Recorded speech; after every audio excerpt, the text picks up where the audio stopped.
Hello everyone, welcome to the quick chemistry PYQ series. तो ये question आया था नीट 2016 में। इस वाले क्वेश्चन में हमें यहाँ पे पायरल का स्ट्रक्चर गिवन है। यहाँ पे पायरल के स्ट्रक्चर में किस वाले कार्बन पर इलेक्ट्रॉन डेंसिटी मैक्सिमम है, ये हमें फाइंड आउट करना है। तो इसके लिए हमें निकालने पड़ेंगे रेजोनेटिंग स्ट्रक्चर। ठीक है, तो देखो यहाँ पे क्या है, नाइट्रोजन है, नाइट्रोजन पर लोन पर है, ये डिलोकलाइज हो जाएंगे और बनवाएंगे पाई बॉन्ड। तो यहाँ पे 1 और 2 के बीच में बन गया पाई बॉन्ड। 2 और 3 के बीच का पाई बॉन्ड यहाँ पे डिलोकलाइज होके 3 और 4 के बीच में बनवाएगा नया वाला पाई बॉन्ड। अब जो 4 और 5 वाला क्या करेगा, 5 पे बनवाएगा निगेटिव चार्ज। तो रेजोनेटिंग स्ट्रक्चर कैसा होना चाहिए, double bond single bond double bond single bond alternation में होना चाहिए। जैसे कि हम देख सकते हैं यहाँ पे डबल बॉन्ड, ये वाला single bond, double bond single bond negative charge single bond.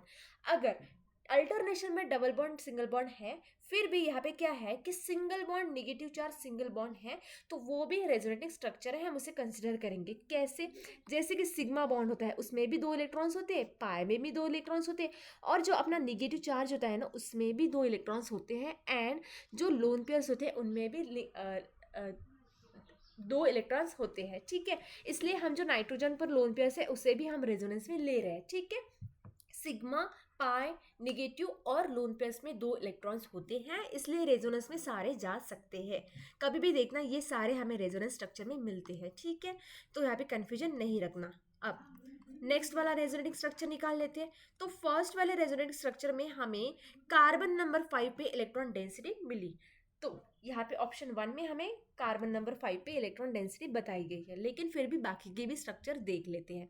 तो देखो यहाँ पे क्या करेंगे कि ऐसा है कि यहाँ पे जो पाई बॉन्ड है ये वाला 2 और 3 के बीच का यहाँ पे डिलोकलाइज होके ये नया वाला बॉन्ड बनवा दिया। अब यहाँ पे 3 और 4 का यहाँ पे नेगेटिव चार्ज बनवाएगा ये 4 कार्बन पर, और जो नेगेटिव चार्ज 5 पे है ये यहाँ पे डिलोकलाइज होके यहाँ पे बनवा देगा। अब हमें इलेक्ट्रॉन डेंसिटी किस वाले कार्बन पर मिली, 4 पर। 4 और 5 पर ऐसा कोई ऑप्शन है नहीं, इसलिए अभी हमें निकालने पड़ेंगे और भी रेजोनेटिंग स्ट्रक्चर पायरोल के। ठीक है, तो देखो कैसे निकालेंगे अभी। तो ये जो है ना, ये 2 और 3 का यहाँ पे डिलोकलाइज होके यहाँ पे बनवा देगा नेगेटिव चार्ज, और 4 और 5 का जो है वो यहाँ पे बनवा देगा डबल बॉन्ड। इसके बाद यहाँ पे 1 और 5 का डीलोकलाइज होके यहाँ पे बनवा देगा अपना पाई बॉन्ड। तो इस तरह से हमें इलेक्ट्रॉन डेंसिटी अभी तक मिली है कार्बन नंबर 5 पे, कार्बन नंबर 4 पे, कार्बन नंबर 3 पे। अब देखते हैं कि कार्बन नंबर 2 पे मिलती है क्या। ठीक है, अगर ऐसा हुआ तो ऐसा कोई ऑप्शन यहाँ पे है नहीं जहाँ पे सारे कार्बन पर इलेक्ट्रॉन डेंसिटी मिले। ठीक है, ऑप्शन नहीं है। अब यहाँ पे क्या करेंगे कि ये जो है यहाँ पे डिलोकलाइज कर जाएगा, ये यहाँ पे डिलोकलाइज कर जाएगा, और ये वाला पाई बॉन्ड यहाँ पे डिलोकलाइज करके हमें और एक नया स्ट्रक्चर मिल गया। ठीक है, सारे स्ट्रक्चर अलग अलग है। ठीक है, ये सेकंड स्ट्रक्चर, ये थर्ड रेजोनेटिंग स्ट्रक्चर, ये फोर्थ, सारे जो स्ट्रक्चर्स हमें 4 रेजोनेटिंग स्ट्रक्चर मिले हैं वहाँ पे अलग अलग कार्बन्स पे हमें इलेक्ट्रॉन डेंसिटी मिली है। अब हम कैसे मतलब सोचेंगे कि हाँ कि कौन सा वाला कार्बन मोर इलेक्ट्रॉन डेंस है। अब देखो यहाँ पे जो अपना ओरिजिनल वाला था स्ट्रक्चर पायरल का, यहाँ पे नाइट्रोजन की इलेक्ट्रॉन डेंसिटी है। ये इलेक्ट्रॉन डेंसिटी जब यहाँ पे शिफ्ट होने वाली है तो ये नाइट्रोजन से शिफ्ट होगी।